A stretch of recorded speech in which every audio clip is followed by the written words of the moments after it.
Hello and welcome. This is Margaret Moore. I'm co-director of the Institute of Coaching. I'm here today to present our masterclass webinar on the topic of positivity.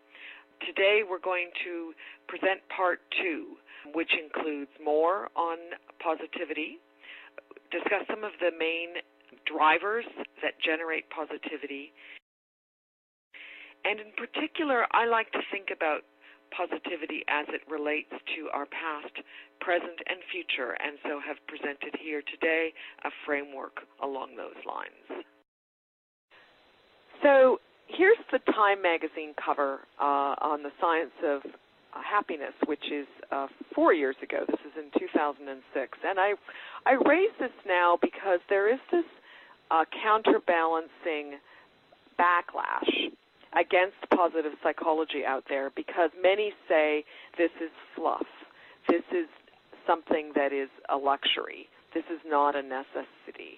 Some of the dictionary definitions are around, happiness is a state of mind characterized by contentment, satisfaction, pleasure, joy, the good life. Just to, something to smile at, Albert Schweitzer says happiness is nothing more than good health and a bad memory. So out in the world, there's this sense that, gosh, life is tough, and this business about generating these positive emotions, this joy and contentment and pleasure, is really, really something that I don't have time for. I've got more important things to do. And what I've tried to do up until now in my presentation today is really to help you, if you weren't already convinced, help you appreciate that positive emotions are not a luxury. They're a necessity. They're a necessity for our health. They are a necessity for our resilience. They're a necessity for our capacity to deal with the crap, the tough challenges in life.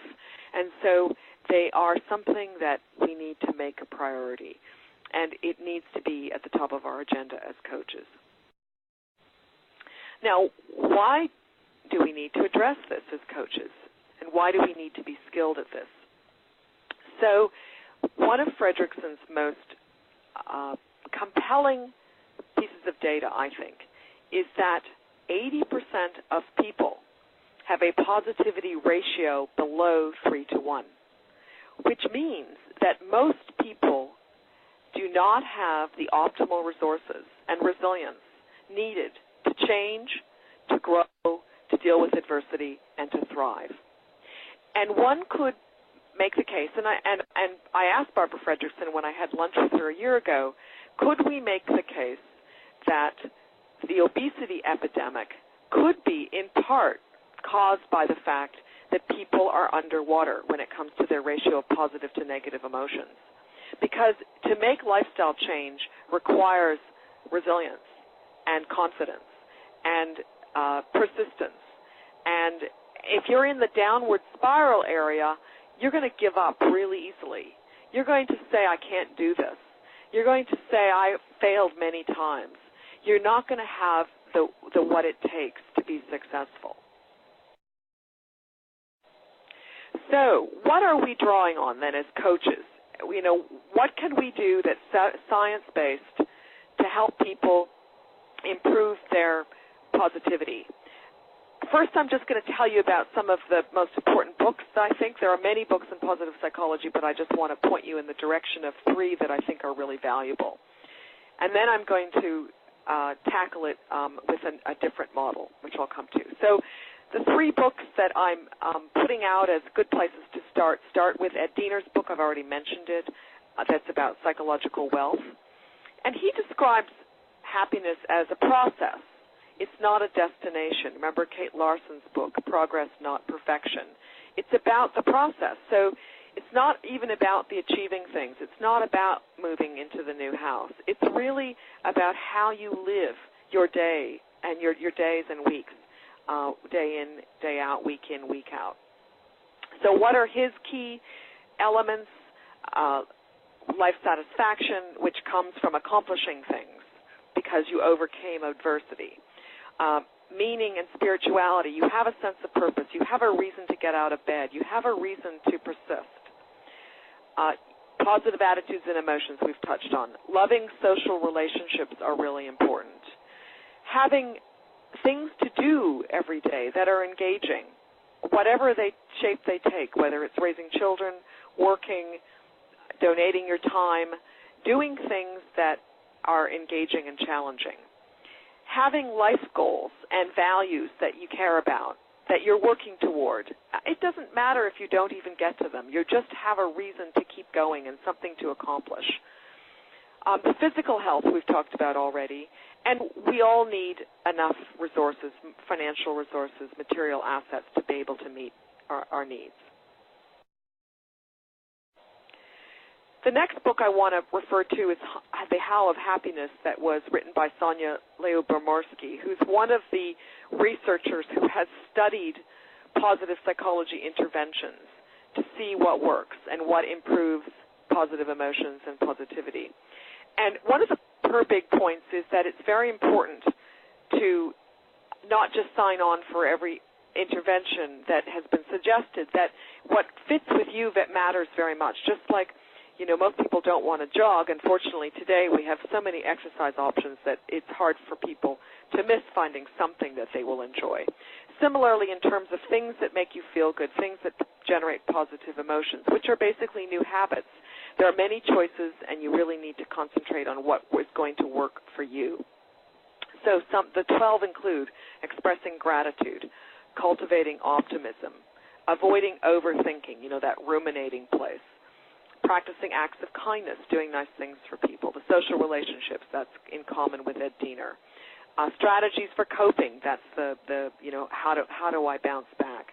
Learning to forgive, how you relate to things that didn't go well in the past, forgiving yourself and others. Having more flow, enjoying life's joys, savoring them along the way, committing to your goals, practicing a religion or a spiritual practice that really moves you. And then one of them is taking care of your body. That's really all about taking good care of your own personal wellness. And then in Fredrickson's book, she summarizes what she has found to be the top 10 positive emotions: joy, gratitude, serenity, interest, hope, pride, amusement, inspiration, awe, and love. So lots of possibilities and for improving positive emotions. And so one of the things that she suggests is that you keep a journal around one of these emotions, all the things you're proud of, all the things that you're grateful for, as a way of moving these positive emotions from Teflon and butterflies to something that actually sticks. And then the last book I want to refer to is the book called Positive Psychology Coaching, which I know that the authors believe is pretty incomplete, but I raise it here because you can see the main things that they identified is, first people need to work on their happiness or their positivity or their positive emotions, that physical exercise is a key piece, setting goals, fostering relationships, thinking positively, and building on strengths. So there's a rich set of resources out there around ways to improve positive emotions. So there's no shortage of things to do, no shortage of things that our clients can do. I'm going to shift gears, though, and I'm going to present the way to improve positivity in a way that I find works for me. And it's really about how we relate to our past, present, and future. And I believe that we carry all of these around with us, even if we're living in the present. Our past is with us, our future is with us. And if they are cloudy or rainy, those clouds follow around with us. I was at a conference presenting at Inner Idea a couple of years ago, and I was sitting at a dinner table, and someone was handing out these little slips of paper with little sort of calls to action. And I was feeling low at that moment. It was just interesting. I couldn't really put my finger on why was I feeling low. I'm in this great setting in Palm Springs. My talk had gone well. What is it going on here? And so lo and behold, I pulled out of the bowl the little piece of paper that said forgiveness. And I remembered that I was going back to my first marriage and my first husband leaving me, and I was hanging on to some, anger around that. And I had sort of hardly noticed I'd done it. I don't remember what brought back the memory. And here I had this little piece of paper telling me that I needed to forgive. And in that moment, I realized I was sitting in this beautiful sunny place with a rain cloud over my head that had to do with my past. And I think that's how it feels to me, that when we're carrying around negativity from our past, present, or future, it's like a rain cloud. Similarly, in the present, it can be a beautiful sunny day, and of course, there aren't any clouds in the present. Or if you're like me and you're on a lot of airplanes, and every once in a while you're stuck on an airplane for hours on the tarmac, and that is not a place when you feel positivity. You don't know when you're going to get off the plane. You don't know whether you're going to get to your destination on time. You're hungry. You're annoyed. Your computer battery is running out. The person next to you is really annoying you. That's kind of like the rain cloud of the present. One of the ones I think of. And so that's when you really want to have, a positive kind of relationship to your past and future to sort of help you deal with the present, which is unpleasant.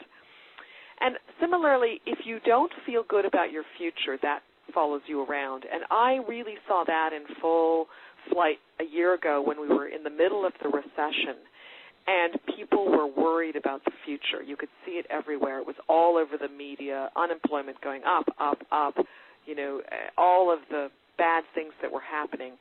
And we were all feeling worried sick about the future. And my experience of that, which is only my personal experience, this is not science-based, but my experience of that was that worry about the future was the worst cloud of them all. That if people were not feeling good about the future, it had far more damaging impact on their state of mind than being stuck on a tarmac in an airplane or not forgiving someone in the past. And so they're all important, and you may experience them in your own way differently, because some people do live more in the present and let go of the future. So we may have our own personal way of thinking about this. But I like thinking about it in this way because it organizes it in a way that I can work with. So I'm going to present these interventions in that way. So thinking about positive emotions in the past, there are three ideas to present. One is gratitude, one is forgiveness, and one is something that is called doors, which is really about how you look at what happened in the past. So gratitude is actually a topic in positive psychology that has its own researchers. It's a very important part of the literature. And, in fact, a quote from Cicero, gratitude is not only the greatest of virtues, it's the parent of all the others. Gratitude produced the most purely joyful moments that have been known to man. In ordinary life, we hardly realize that we receive a great deal more than we give, and it is only with gratitude that life becomes rich. Why is gratitude good? It has an impact of mitigating negative emotions. So a little bit of gratitude can wash away a bit of regret or anger or envy. That's actually an interesting thing about positive emotions, is that one's brain can't handle two emotions at the same time. And so if you can summon a positive emotion out of a negative emotion, the negative emotion will actually go away for a little bit. And so gratitude is one way to that. Gratitude contributes to resilience in times of stress. Now, that may be related to the whole business of positivity. It strengthens social ties when we express appreciation. It counters adaptation to good things. So, our level of positive emotions around our daily life can go down because we've gotten so darn used to everything going well, or important things going well, that we take them for granted, and we in fact are not savoring them. Gratitude also increases self-esteem and personal self-worth.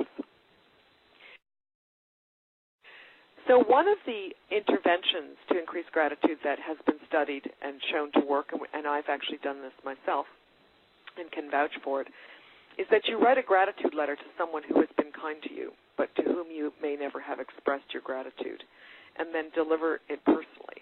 And what I did a few years ago when I first learned about this, because I hired a coach to help me build positive interventions to experience it firsthand, and so I bought my husband a little Steuben glass owl with these sort of slanted eyes. I have big eyes, if you recall, and it was the cutest little owl. And I wanted to say thank you to him because he had the idea for Well Coaches, and he supported me for the first few years, and he made a larger investment in it than I did. And I feel eternally grateful for that. But I forget to tell him. I don't tell him enough. And so I bought him this little owl, and you should have seen the look on his face when he got it. It turned out that he had written an editorial on owls when he was in writing for a college university paper years ago, and that he really loved owls. I didn't even know this. And the card, I took great care to find the right card, and it was amazing. The investment in that owl paid off in spades. So this really does work, and it makes you feel great to see someone light up when you've said thank you. And this can be someone that was your grade school teacher. You can go back a long way and express that gratitude, and it can make life-changing improvement. Another thing one can do is just to write down every night before you go to bed, or some nights. There's some conflict around this data because in some cases it's better not to do it every night, probably because you adapt to it. And others, you can do it every night. So it's like everything. I would find what works for you. But every once in a while, before you go to bed, to shift yourself, or maybe even before you meditate, to get yourself into a positive state, just think about the things that went well and why they went well. For instance, you might say, the coaching session I had today went well because I was on top of my game and helped my client gain a powerful new perspective. I'm reminded of this, of my colleague Carol Kaufman's story that she tells around this exercise. Some years ago, she lost a book deal. It was a very unpleasant, painful, desperately painful experience. And she was at the end of the day, and she was scanning over the day and looking for something good because she, in fact, Carol Kaufman is really responsible for pulling me into positive psychology 6 years ago. And Carol then remembers that out on her son had been home that day from school because he wasn't feeling well, and outside they'd sat for a while at lunch, and they'd had the first real adult conversation she'd ever had with him. And if she had not scanned her day, she would have forgotten it, and what she would have been left with was just this terrible news about losing the book. And so it just shows you how easy it is to let these things slip by and not harvest them. And so it's very well worthwhile to stop and cultivate gratitude. Forgiveness. So forgiveness is also a very important point around the past, and it's about we know when we're helping people change their lifestyles that it's critical that they are empathetic towards themselves and they forgive themselves for past failures. It's really not possible to move forward if you don't let go of the things that didn't go well. So it's about oneself and forgiving oneself as well as forgiving others. And you're not really doing it for other people. You really are doing it for you. You're the one that gets the most out of it. And if you cultivate a mind of forgiveness, and it's not that you can forgive everything quickly, and you should not feel that you must. Sometimes things take a while, and sometimes they take years, and I know that from personal experience, and you can't rush it. But to the extent that you can, cultivate a sort of mindset of being able to forgive and making a conscious effort to do that, because it's very powerful. We know that forgiveness has a huge impact on our mental health. It reduces anger, anxiety, neurosis. We're less vengeful, and we're more altruistic. We're more wanting to help. We're more agreeable. So the third piece about relating to the past that I want to talk about is this business of thinking about what goes wrong in a way that's positive. So think about a time when you lost something that was important to you. You know, you didn't get a raise or a promotion, the house you wanted you didn't get to go on a trip that you'd hoped to, whatever it might be. Then look for the door that opened. You know, when one door closes, almost always another one opens. So what door opened? Were you able to overcome your disappointment to find the door that was opening? And what can you do to find the door that opens in the future? I'm reminded of a gift card that I found some years back that I get, and it goes something like this. Some years ask questions, and some years provide the answers. And what that means, sometimes the year that you're in, the time that you're in, is posing questions. Why did this fall apart? Why did this marriage break down? Why did this person do such a bad thing to me? And you may not know why. You may not even know what door is going to open right away. It may be years before the door opens. It may be years before you see the full picture. But you want to cultivate the mindset that that is what's going to happen. And the fact that you don't know what it is today, that there is a gift, that there is a silver lining, is okay. This is not the time for the answer. This is still the time for the question. So let's shift from the past to the present. And first we'll talk about the pleasures in life, the sort of hedonistic, things that happen that make us feel good in the moment. May not last very long, but they make us feel good. They're momentary, they're short, they're sensory. For me, grinding the coffee beans in the morning and getting my favorite coffee beans from my Pete's store that's a block away from my house, is a great pleasure. Today is Thursday. Today is the day I buy roses for the week because they come in fresh. And the rose place is next to the coffee place. So I really try to get out to do both. And so those are, I have lots of those little pleasures. I do them when I'm traveling. Those of you who've stayed in a room with me know I've got all my little things I bring with me to have those little pleasures so that I actually do cultivate savoring even when I'm in a place where it's hard to do. And so that's what I mean. There's a wonderful book by Thomas More, which is, now I've forgotten the name, Care of the Soul. It's actually just above my head here. And Care of the Soul is a book that talks about cultivating these little pleasures every day and how they nourish us and how valuable they are. So savoring is a really important behavior and habit, and it is a direct lever to regulating positive emotion. Taking a moment to breathe in and notice the outdoors. The flowers, my garden, I can see it from my window. The last flowers are blooming, and this is it. They managed to come back after the rain. So, it can shift you to this positive emotion. Savoring is the opposite of coping. It's really enjoying. You can savor in lots of ways. Looking at pictures, photographs, if you've got them on your phone or computer, sharing an experience with others, building a memory, putting a journal together or a scrapbook, sharpening your perceptions, just focusing in on the good thing and just noticing it more and taking it all in. Congratulating yourself, being proud of yourself. And then really don't let yourself kill that little moment of joy by, as I was saying earlier, just polluting it with something bad immediately after. You make sure that you take the time to savor. Now, mindfulness, which is obviously a topic on its own, is very important in the present. And there is now a growing literature that shows that meditation and mindfulness actually increase positive emotion. And the way I think about it is that when you quiet your mind and your heart and you are in a meditative state, it's like you've created a space for the positive emotions to bubble up. So you're not creating them, but there's room for them to appear. And so when you deep breathe and when you call yourself to a mindful place, you're really letting these positive emotions fill your being. And they have a place, there's space for them to be. So mindfulness is very important around generating positivity. Another thing you can do in the moment is to reverse the focus.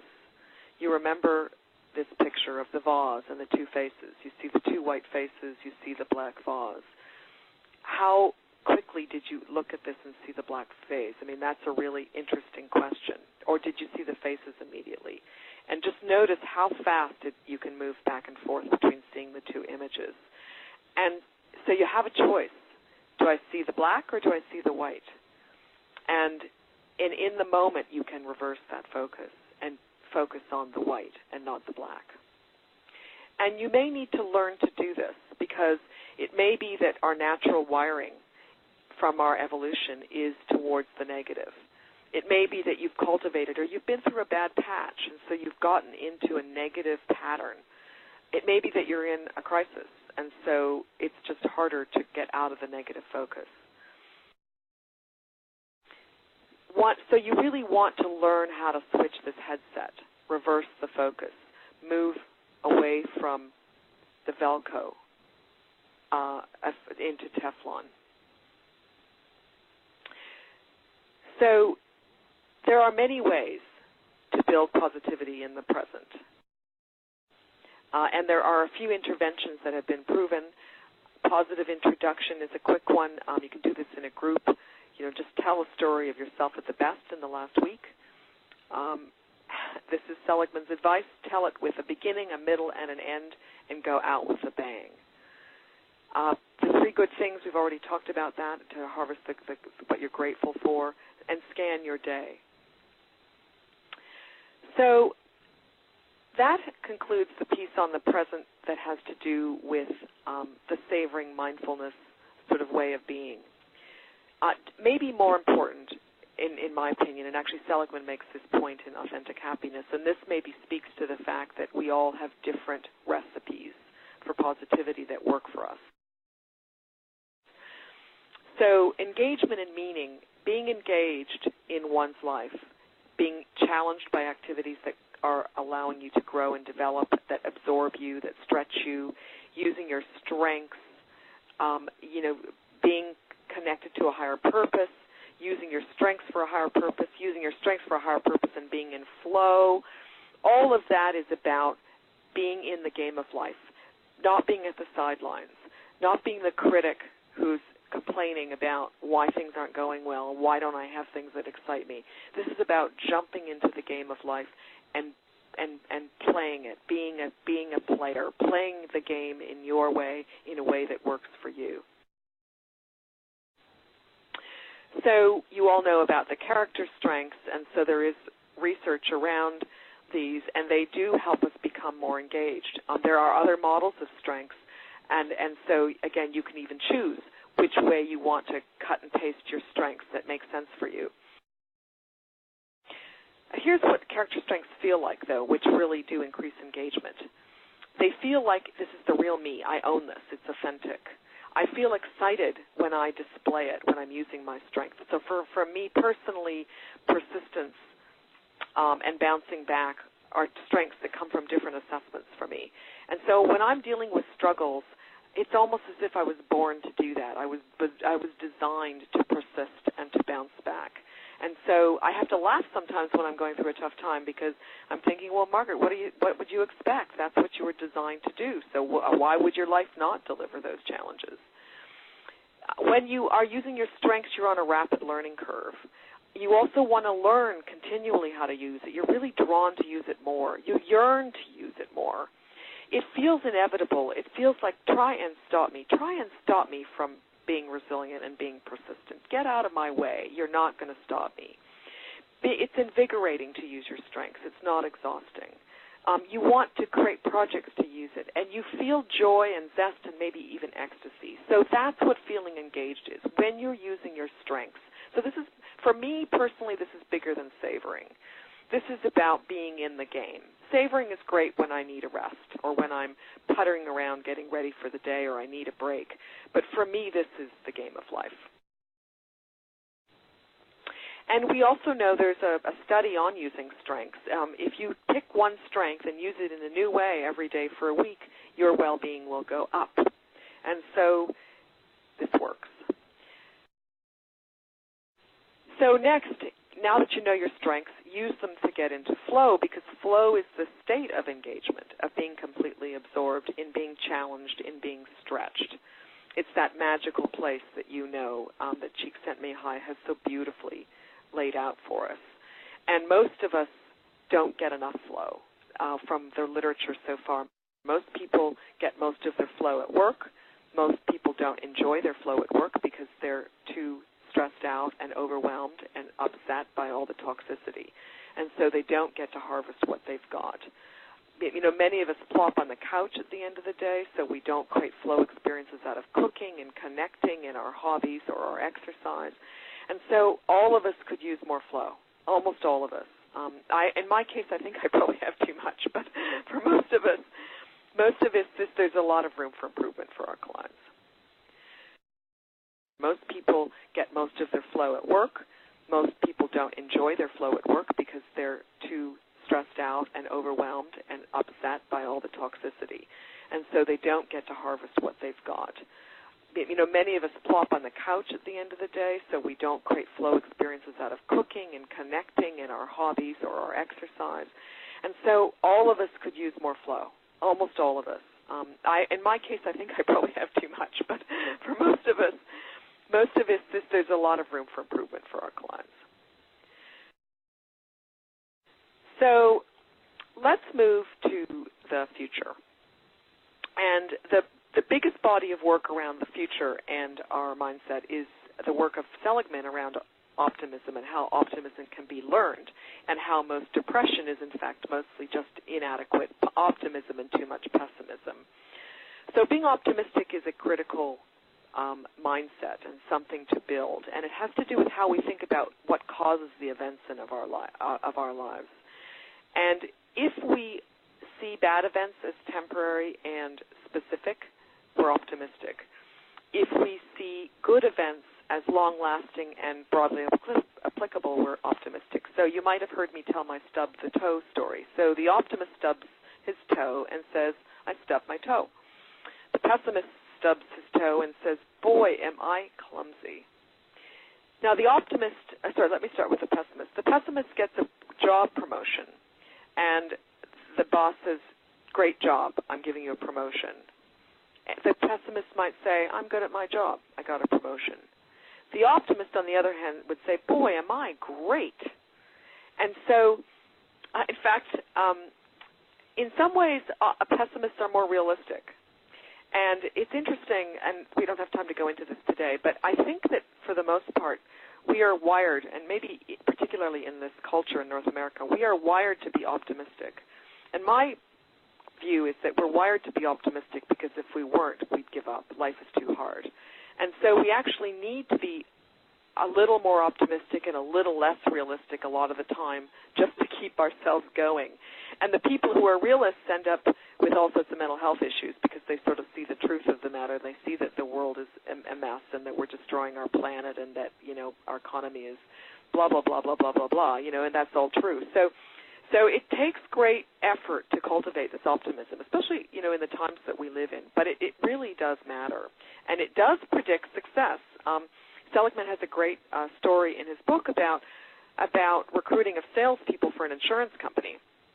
And there's a very high turnover of salespeople because if anybody has to deal with a lot of rejection, it's a salesperson. And so they have to be able to rise above endless rejection and keep positive and to stay optimistic. And what really worked was when they figured out if they used this optimism assessment before they recruited someone, it would predict whether people would last in the sales job. And so optimists sell more. Optimists are generally more successful. So one way to really build one's optimism and one's view of the future is to imagine yourself. So this is an exercise. This is one that's been proven as a positive psychology intervention. Imagine yourself 5 years from now, and you've achieved all your goals. What does your life look like, and what did you do to make this happen? So creating a very powerful visualization and making that real is a really good way to become optimistic. Creating a vision for the future, that's why we start with that in coaching. Where do you want to go? Because as David Viscott says, you must begin to think of yourself as becoming the person you want to be. because that's what will make you feel better about yourself.